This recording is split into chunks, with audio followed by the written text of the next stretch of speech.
हे प्रिय भक्तों, आप सभी का संगीता धर्म सागर चैनल में दिल से स्वागत है। आज बृहस्पतिवार के दिन बृहस्पति देव की बड़ी ही दुर्लभ, बड़ी ही पावन कथा को सुनेंगे। इस कथा को सुनने से भक्तों की सभी मनोकामनाएं भगवान बृहस्पति देव की कृपा से पूर्ण होती हैं। तो आइए पूरे भक्ति भाव और प्रसन्नचित मन से इस कथा का रसपान करते हैं। प्राचीन समय की बात है। भारतवर्ष में एक प्रतापी और दानी राजा राज्य करता था। वह नित्य गरीबों और ब्राह्मणों की सेवा करता था, लेकिन यह बात उसकी रानी को अच्छी नहीं लगती थी। वह ना ही गरीबों को दान देती और ना ही भगवान का पूजन ही करती थी, और राजा को भी दान देने से मना किया करती थी। एक दिन राजा शिकार खेलने के लिए वन को गए हुए थे, तो रानी महल में अकेली थी। उसी समय बृहस्पति देव जी साधु वेश में राजा के महल में भिक्षा मांगने के लिए गए और भिक्षा मांगी। रानी ने भिक्षा देने से इनकार कर दिया और कहा कि हे साधु महाराज, मैं तो दान पुण्य से तंग आ गई हूँ। मेरा पति सारा धन लुटाते रहते हैं। मेरी इच्छा है कि हमारा धन नष्ट हो जाए, फिर ना रहेगा बांस और ना ही बजेगी बांसुरी। साधु ने कहा कि हे देवी, तुम तो बड़ी ही विचित्र हो। धन संतान तो सभी चाहते हैं, पुत्र और लक्ष्मी तो पापी के घर भी होनी चाहिए। यदि तुम्हारे पास अधिक धन है तो भूखों को भोजन दो, प्यासों के लिए प्याऊ बनवाओ, मुसाफिरों के लिए धर्मशालाएं खुलवाओ। जो निर्धन अपनी कुंवारी कन्याओं का विवाह नहीं कर सकते, उनका विवाह करवा दो। ऐसे और कई काम हैं जिनके करने से तुम्हारा यश लोक परलोक में फैलेगा। परंतु रानी पर उपदेश का कोई भी प्रभाव नहीं पड़ा।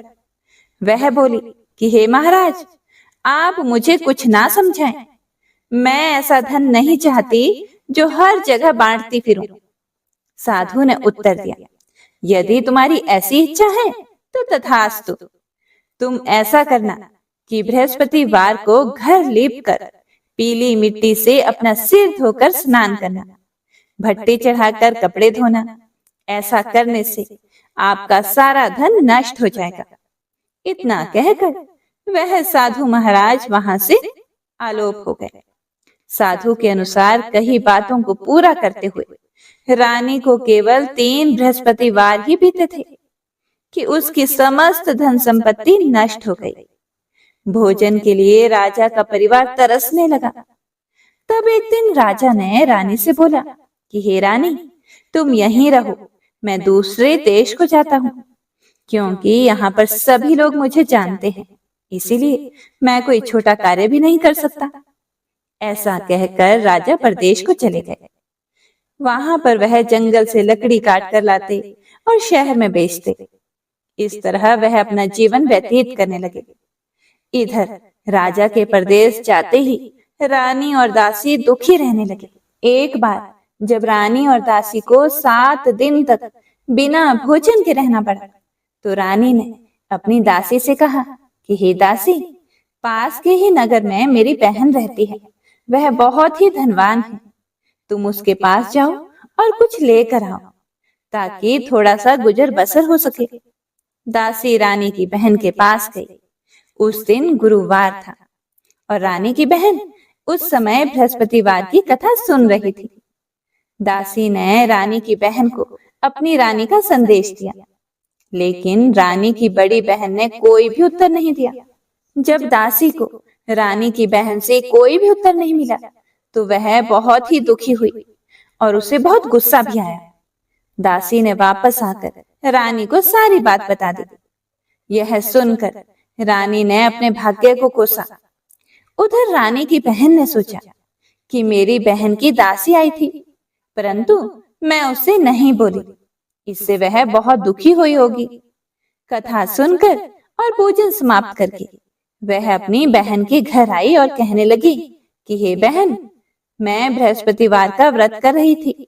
तुम्हारी दासी मेरे घर आई थी, लेकिन जब तक कथा होती है तब तक ना तो उठते हैं और ना ही कुछ बोलते हैं, इसीलिए मैं कुछ नहीं बोली। कहो, दासी क्यों गई थी? फिर रानी बोली, हे बहन, तुमसे क्या छुपाऊं, हमारे घर में खाने तक को अनाज नहीं है। ऐसा कहते कहते रानी की आंखें भर आईं। उसने दासी समेत पिछले 7 दिनों से भूखे रहने तक की बात अपनी बहन को विस्तार पूर्वक सुना दी। रानी की बहन बोली, हे बहन, देखो, भगवान बृहस्पति देव सबकी मनोकामना को पूर्ण करते हैं। शायद तुम्हारे घर में भी अनाज रखा हो, देखो तो। पहले तो रानी को विश्वास ही नहीं हुआ, पर बहन के आग्रह करने पर उसने अपनी दासी को अंदर भेजा, तो उसे सच में अनाज से भरा हुआ एक घड़ा मिल गया। यह देखकर दासी को बड़ी ही हैरानी हुई। दासी रानी से कहने लगी कि हे रानी, जब हमको भोजन नहीं मिलता तो हम व्रत ही तो रखते हैं, इसीलिए क्यों ना इनसे व्रत की कथा और विधि पूछ ली जाए, ताकि हम भी व्रत कर सके। तब रानी ने अपनी बहन से बृहस्पतिवार व्रत के बारे में पूछा। उसकी बहन ने बताया, बृहस्पतिवार के व्रत में चने की दाल और मुनक्का से विष्णु भगवान का केले की जड़ में पूजन करें तथा दीपक जलाएं, व्रत कथा सुने और पीला भोजन ही करें। इससे बृहस्पति देव प्रसन्न होते हैं। व्रत और पूजा विधि बताकर रानी की बहन अपने घर को लौट गई। 7 दिन के बाद जब गुरुवार आया तो रानी और दासी ने व्रत रखा। घुड़साल में जाकर चना और गुड़ लेकर आई। फिर उससे केले की जड़ तथा विष्णु भगवान का पूजन किया, कथा की और आरती की। अब पीला भोजन कहाँ से आए, इस बात को लेकर दोनों बड़ी दुखी हुई, क्योंकि उन्होंने व्रत रखा था, इसीलिए बृहस्पति देव उनसे प्रसन्न थे। इसीलिए वे एक साधारण व्यक्ति का रूप धारण करके 2 थालों में सुंदर पीला भोजन दासी को देकर चले गए। भोजन पाकर दासी बड़ी ही खुश हुई और फिर रानी के साथ मिलकर भोजन ग्रहण किया। उसके बाद वे सभी गुरुवार को व्रत और पूजन करने लगे। बृहस्पति भगवान की कृपा से उनके पास फिर से धन संपत्ति आ गई। हे प्रिय भक्तों, लेकिन रानी फिर से पहले की तरह आलस्य करने लगी। यह देखकर फिर दासी रानी से बोली कि देखो रानी, तुम पहले भी इस प्रकार आलस्य करती थी, तुम्हें धन रखने में कष्ट होता था, इस कारण सभी धन नष्ट हो गया था, और अब जब भगवान बृहस्पति देव की कृपा से धन मिला है तो तुम्हें फिर से आलस्य होता है। रानी को समझाते हुए दासी कहती है कि बड़ी मुसीबतों के बाद हमने यह धन पाया है, इसीलिए हमें दान पुण्य करते रहना चाहिए। अब तुम भूखे मनुष्यों को भोजन कराओ, प्याऊ लगवाओ, ब्राह्मणों को दान दो, कुआं, तालाब, बावड़ी और बाग बगीचे आदि का निर्माण करवाओ, मंदिर, पाठशाला और धर्मशाला बनवाकर दान दो, निर्धनों की कुंवारी कन्याओं का विवाह करवाओ, साथ ही यज्ञ आदि कर्म करो, अपने धन को शुभ कार्यों में खर्च करो, जिससे कि तुम्हारे कुल का यश बढ़े और स्वर्ग प्राप्त हो और पितृ भी प्रसन्न हो। दासी की यह बात सुनकर रानी शुभ कर्म करने लगी, उसका यश फैलने लगा। एक दिन रानी और दासी आपस में विचार करने लगी कि ना जाने राजा किस दशा में होंगे, उनकी कोई खोज खबर भी नहीं है। उन्होंने श्रद्धा पूर्वक बृहस्पति भगवान से प्रार्थना की कि राजा जहां कहीं भी हों, शीघ्र ही वापस आ जाएं। उधर राजा प्रदेश में बड़ा ही दुखी रहने लगा। वह प्रतिदिन जंगल से लकड़ियां काट कर लाता और उसे शहर में बेचकर अपने दुखी जीवन को बड़ी ही कठिनता से व्यतीत कर रहा था। एक दिन दुखी होकर अपनी पुरानी बातों को याद करके वह राजा रोने लगा और उदास हो गया। उसी समय राजा के पास बृहस्पति देव साधु के वेश में आए और बोले कि हे राजन, तुम इस सुनसान जंगल में किस चिंता में बैठे हो, मुझे बतलाओ। यह सुनकर राजा की आंखों में आंसू आ गए। राजा ने हाथ जोड़कर साधु को प्रणाम किया और संपूर्ण कहानी अपनी सुना दी। महात्मा तो दयालु होते हैं। उन्होंने राजा से कहा कि हे राजन, तुम्हारी पत्नी ने बृहस्पतिवार के दिन बृहस्पति भगवान का निरादर किया था, जिसके कारण रुष्ट होकर उन्होंने तुम्हारी यह दशा कर दी है। अब तुम चिंता मत करो, मेरे कहने पर चलो तो तुम्हारे सभी कष्ट दूर हो जाएंगे और भगवान पहले से भी अधिक संपत्ति देंगे। देखो, अब तुम्हारी पत्नी ने बृहस्पतिवार का व्रत शुरू कर दिया है। अब तुम भी बृहस्पतिवार का व्रत शुरू करके चने की दाल और गुड़ जल के लोटे में डालकर केले का पूजन करो, फिर कथा कहो या सुनो। भगवान तुम्हारी सभी मनोकामनाओं को पूर्ण करेंगे। हे प्रिय भक्तों, साधु के ऐसे वचन सुनकर राजा बोले कि हे प्रभु, मुझे लकड़ी बेचकर इतना पैसा नहीं मिलता जिससे भोजन के उपरांत भी कुछ बचा सकूं। रात को मैंने अपनी रानी को बहुत ही व्याकुल देखा है। मेरे पास कोई साधन भी नहीं है जिससे मैं उसकी खबर मंगा सकूं। फिर मैं कौन सी कहानी कहूं, यह भी मुझे मालूम नहीं। साधु ने कहा, हे राजन, मन में बृहस्पति भगवान के पूजन व्रत का निश्चय करो। वे स्वयं ही तुम्हारे लिए कोई ना कोई राह जरूर बना देंगे। बृहस्पतिवार के दिन तुम रोजाना की तरह लकड़ियां लेकर शहर को जाओ। तुमको रोज से दुगुना धन प्राप्त होगा, जिससे तुम भली भांति भोजन कर लोगे तथा बृहस्पति देव की पूजा का सामान भी आ जाएगा। और तुमने जो बृहस्पतिवार की कहानी के बारे में मुझसे पूछा है, वह इस प्रकार है, ध्यान पूर्वक सुनो। साधु महाराज उसे कहानी सुनाते हुए बोले, प्राचीन काल में एक ब्राह्मण रहता था। वह बहुत ही गरीब था। उसके कोई संतान भी नहीं थी। उसकी पत्नी बड़ी ही मलिनता के साथ रहती थी। वह ना तो स्नान करती और ना ही किसी देवता का पूजन किया करती थी। इससे ब्राह्मण देवता बड़े ही दुखी रहते थे। बेचारे बहुत कुछ कहते थे, किंतु उसका कुछ भी परिणाम नहीं निकलता था। भगवान की कृपा से ब्राह्मण की पत्नी की कन्या रूपी रतन पैदा हुआ। कन्या बड़ी होने पर प्रातः स्नान करके विष्णु भगवान का जप व बृहस्पतिवार का व्रत करने लगी। अपने पूजन पाठ को समाप्त करके विद्यालय जाती तो अपनी मुट्ठी में जौ भर के ले जाती और पाठशाला के रास्ते में डालती जाती। तब ये जौ स्वर्ण के हो जाते। लौटते समय उनको बीन कर घर ले आती थी। एक दिन वह बालिका सूप में उस सोने के जौ को फटक कर साफ कर रही थी कि उसकी माता ने उसे देख लिया और कहा कि हे बेटी, सोने के जौ के लिए सोने का सूप भी तो होना चाहिए। दूसरे ही दिन बृहस्पतिवार था। इस कन्या ने व्रत रखा और बृहस्पति देव से प्रार्थना करके कहा कि मैंने आपकी पूजा सच्चे मन से की हो तो मेरे लिए सोने का सूप दे दो। बृहस्पति देव ने उसकी प्रार्थना स्वीकार कर ली।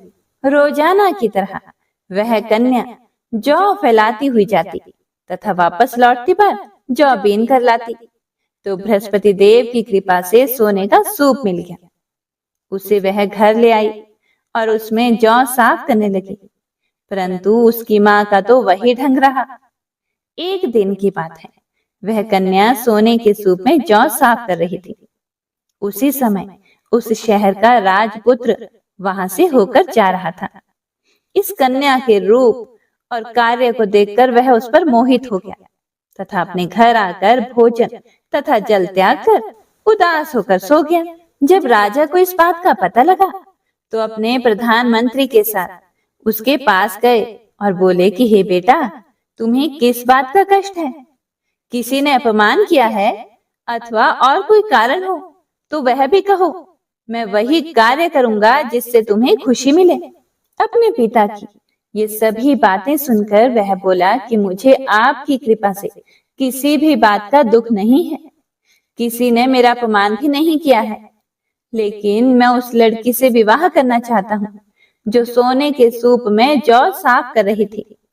यह सुनकर राजा को बड़ा ही आश्चर्य हुआ और वह बोला कि हे बेटा, इस तरह की कन्या का पता तुम ही लगाओ, मैं उसके साथ तेरा विवाह अवश्य ही करवा दूंगा। राजकुमार ने उस लड़की के घर का पता बतलाया।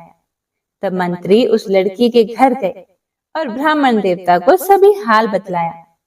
ब्राह्मण देवता राजकुमार के साथ अपनी कन्या का विवाह करने के लिए तैयार हो गए तथा विधि विधान के अनुसार ब्राह्मण की कन्या का विवाह राजकुमार के साथ हो गया। कन्या के घर से जाते ही पहले की ही तरह उस ब्राह्मण देवता के घर में गरीबी का निवास हो गया। अब भोजन के लिए भी अन्न बड़ी मुश्किल से मिलता था। एक दिन दुखी होकर ब्राह्मण देवता अपनी पुत्री के पास गए। बेटी ने पिता की दुखी अवस्था को देखा और अपनी माँ का हालचाल पूछा। तब ब्राह्मण देवता ने सभी हाल बता दिया। कन्या ने बहुत सा धन देकर अपने पिता को विदा कर दिया। इस तरह ब्राह्मण का कुछ समय सुखपूर्वक बीत गया। कुछ दिनों के बाद फिर से वही हाल हो गया। ब्राह्मण फिर अपनी कन्या के यहाँ गया और सारा हाल कह सुनाया। तो लड़की बोली कि हे पिताजी, आप माता जी को यहाँ लेकर आओ। मैं उन्हें वह विधि बता दूंगी जिससे गरीबी दूर हो जाती है। वह ब्राह्मण देवता अपनी स्त्री को साथ लेकर पहुंचे तो अपनी माँ को समझाने लगी कि हे माँ, तुम प्रातः काल प्रथम स्नान आदि करके विष्णु भगवान का पूजन किया करो तो सब दरिद्रता दूर हो जाएगी। परंतु उसकी माँ ने एक भी बात नहीं मानी और प्रातः काल उठकर अपनी पुत्री के बच्चों की जूठन को खा लिया। इससे उसकी बेटी को भी बहुत गुस्सा आया और एक रात को कोठरी से सभी सामान निकाल दिया और अपनी माँ को उसमें बंद करवा दिया। सुबह होते ही उसने अपनी माँ को वहां से निकाल दिया तथा स्नान आदि करवा के पाठ करवाया तो उसकी माँ की बुद्धि ठीक हो गई और फिर प्रत्येक बृहस्पतिवार को वह व्रत रखने लगी। इस व्रत के प्रभाव से उसके माँ बाप बहुत ही धनवान और पुत्रवान हो गए। बृहस्पति जी के प्रभाव से इस लोक के सुख भोगकर स्वर्ग को प्राप्त हुए। कथा कहकर साधु बने बृहस्पति देव वहां से अंतर ध्यान हो गए। धीरे धीरे समय व्यतीत होने पर फिर वही बृहस्पतिवार का दिन आया। राजा जंगल से लकड़ी काट कर किसी शहर में बेचने गया। उसे उस दिन और दिन से अधिक पैसा मिला। राजा ने चना गुड़ आदि लाकर गुरुवार का व्रत किया। उस दिन से उसके सभी दुख दूर हो गए। परंतु जब दोबारा गुरुवार का दिन आया तो बृहस्पतिवार का व्रत करना वह भूल गया। इस कारण बृहस्पति भगवान नाराज हो गए। उस दिन उस नगर के राजा ने विशाल यज्ञ का आयोजन किया हुआ था तथा शहर में यह घोषणा करा रखी थी कि कोई भी मनुष्य अपने घर में भोजन ना बनाए, न आग जलाए। सभी जनता मेरे यहाँ भोजन करने आए। इस आज्ञा को जो ना मानेगा उसे फांसी की सजा दी जाएगी। इस तरह की घोषणा संपूर्ण नगर में करवा दी गई। राजा की आज्ञा अनुसार शहर के सभी लोग भोजन करने गए, लेकिन राजा कुछ देर से पहुंचा। इसीलिए राजा उसको अपने साथ घर लेकर गए और ले जाकर भोजन करा रहे थे तो रानी की दृष्टि उस खूंटी पर पड़ी जिस पर उसका हार लटका हुआ था। वह वहां पर दिखाई नहीं दिया। रानी ने निश्चय कर लिया कि मेरा हार इस मनुष्य ने ही चुराया है। उसी समय सिपाहियों को बुलाकर उसको कारागार में डलवा दिया गया। जब लकड़हारा जेल में पड़ गया और बहुत दुखी होकर विचार करने लगा कि ना जाने कौन से पूर्व जन्म के कर्म से मुझे यह दुख प्राप्त हुआ है, और उसी साधु को याद करने लगा जो कि उसे जंगल में मिला था।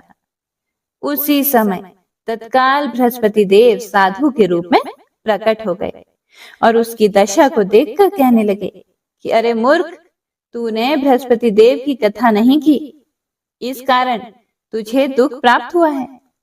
अब चिंता मत कर, बृहस्पतिवार के दिन जेल के दरवाजे पर 4 पैसे तुझे पड़े हुए मिलेंगे। उनसे तुम बृहस्पति देव की पूजा करना और तेरे सभी कष्ट दूर हो जाएंगे। बृहस्पतिवार के दिन उसे जेल के दरवाजे पर 4 पैसे मिले। लकड़हारे ने कथा कही। उसी रात को बृहस्पति देव ने उस नगर के राजा को स्वप्न में कहा कि हे राजन, तुमने जिस आदमी को जेल में बंद कर दिया है वह बिल्कुल निर्दोष है। वह एक राजा है, उसे छोड़ देना। रानी का हार उसी खूंटी पर लटका है। अगर तू ऐसा नहीं करेगा तो मैं तेरे राज्य को नष्ट कर दूंगा।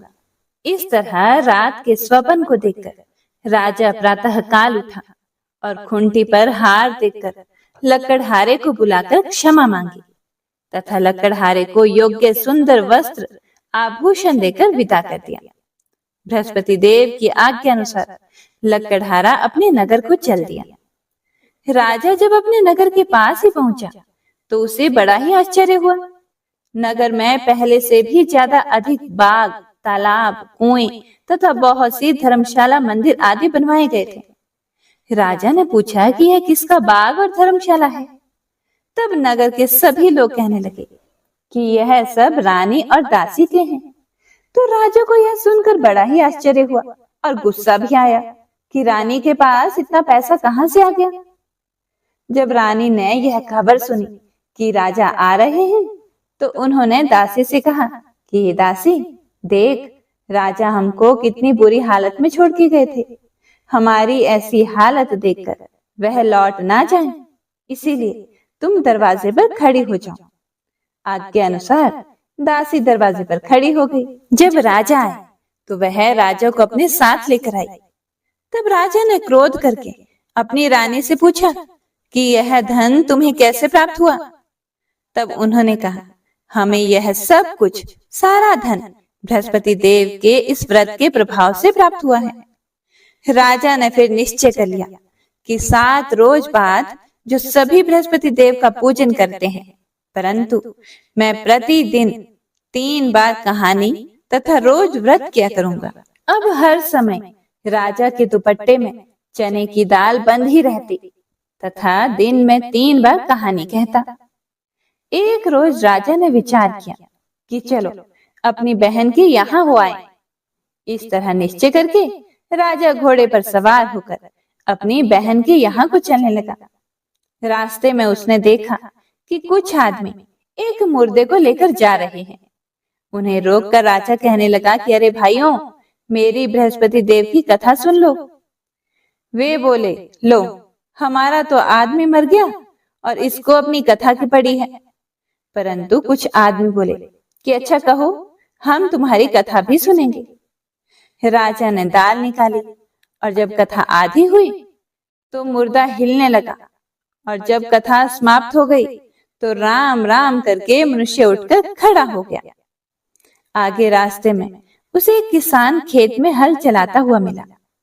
राजा ने उसे देखा और उसे बोला कि अरे भैया, तुम मेरी बृहस्पतिवार की कथा सुन लो। किसान बोला कि जब तक मैं तुम्हारी कथा सुनूंगा तब तक 4 हरिया जोत लूंगा।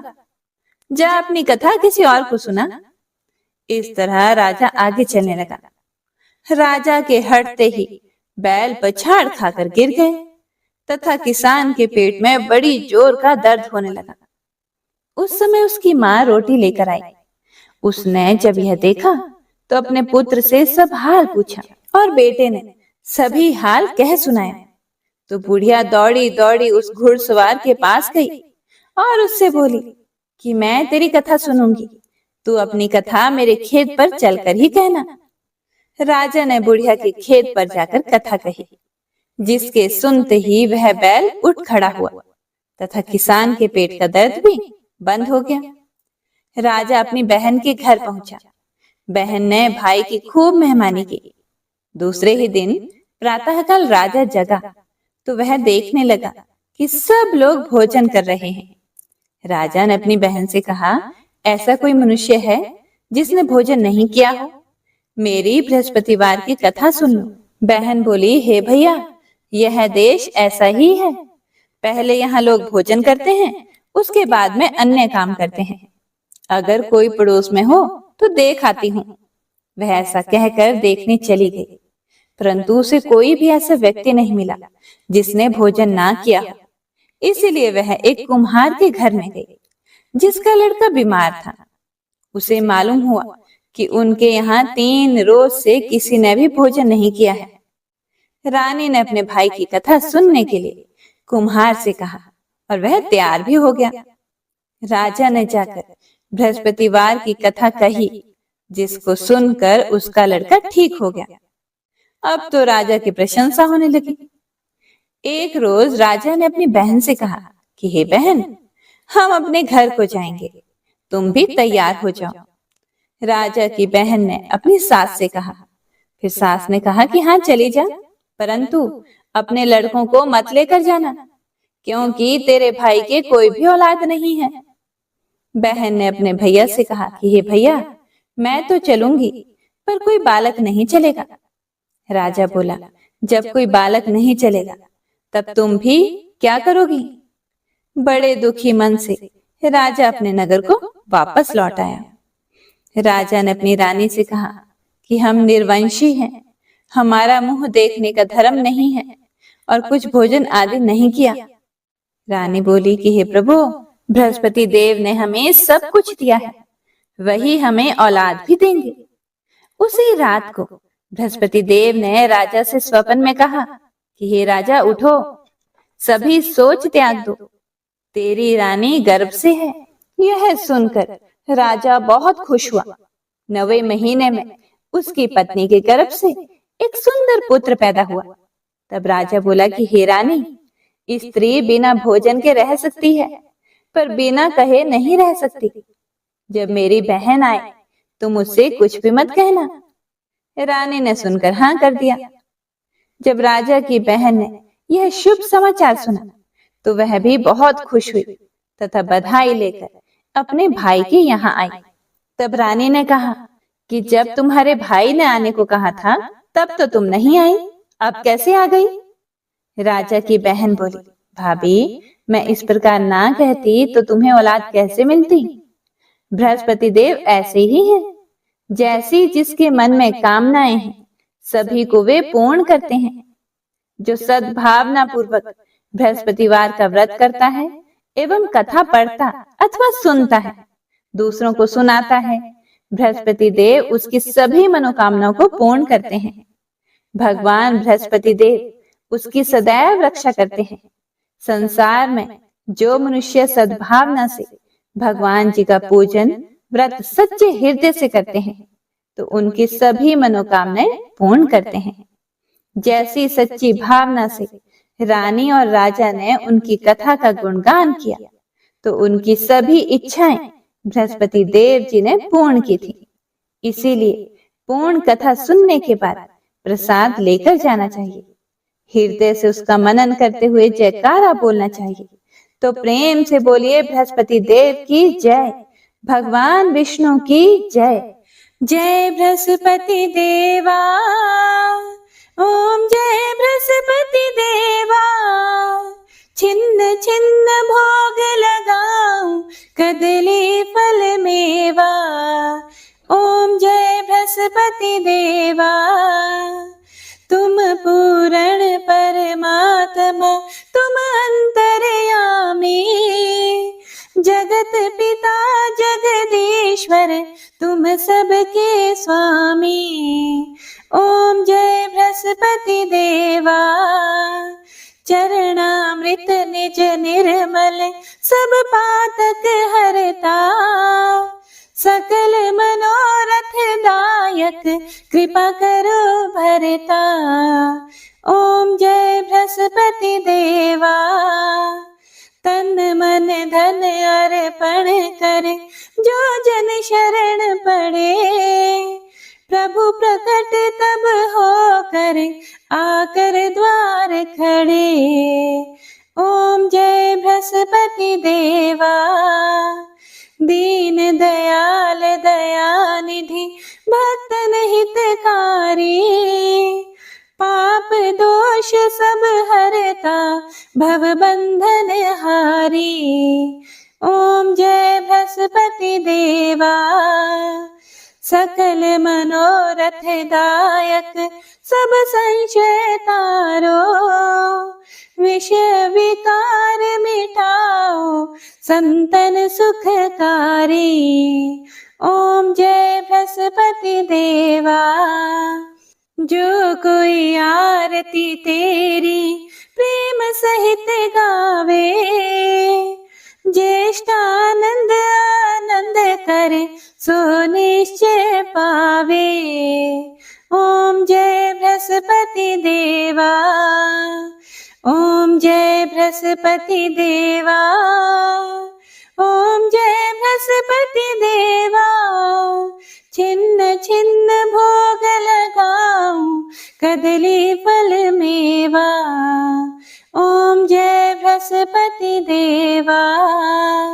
प्रेम से बोलिए बृहस्पति देव की जय।